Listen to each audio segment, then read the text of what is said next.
Hello everyone. मैं अभी ना आपका एक डाउट सॉल्व करने आया हूँ। एक डाउट जो सबसे बड़ा डाउट है कि कभी गलती से पेन से एमसीक्यू सर्कल कर दिए तो उसके मार्क्स मिलते हैं कि नहीं मिलते।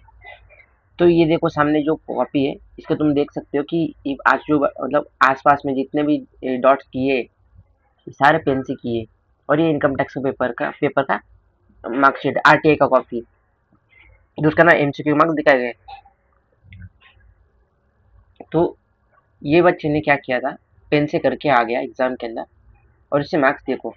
इनकम टैक्स के अंदर उसने उसने बताया कि उसने लिखा, hello everyone, I had score 26 marks in law. Law का पेपर उसका प्रीवियस का, उसकी मैंने आरटीए कॉपी नहीं लिया। और 13 मार्क्स इन इनकम टैक्स, वो भी एमसीक्यू के पेपर के अंदर। और उसके अंदर उसने पेन से किया था, फिर भी उसे मार्क्स अलॉट किए आईसीआई ने। तो ये मिथ निकाल दो कि पेन से करने पे तुम्हें मार्क्स नहीं मिलने रहे, बट आईसीआई की इंस्ट्रक्शन फॉलो करना तुम्हारी ऑब्लिगेशन है।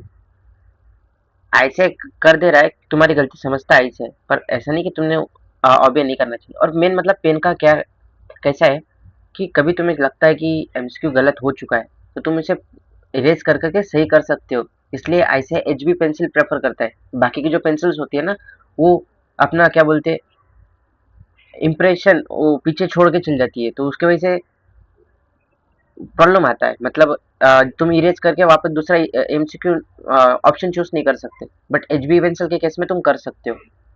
तो पहला डाउट कभी होगा तुम्हारा कि कहीं पेन से किया है तो क्या होगा, तो तुम्हें मार्क्स मिल जाएंगे, कोई टेंशन नहीं।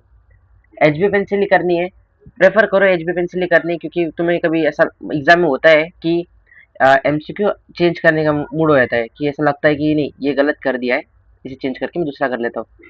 तो उस वक्त तुम नॉर्मल पेंसिल यूज कर सकते हो। Okay, thank you.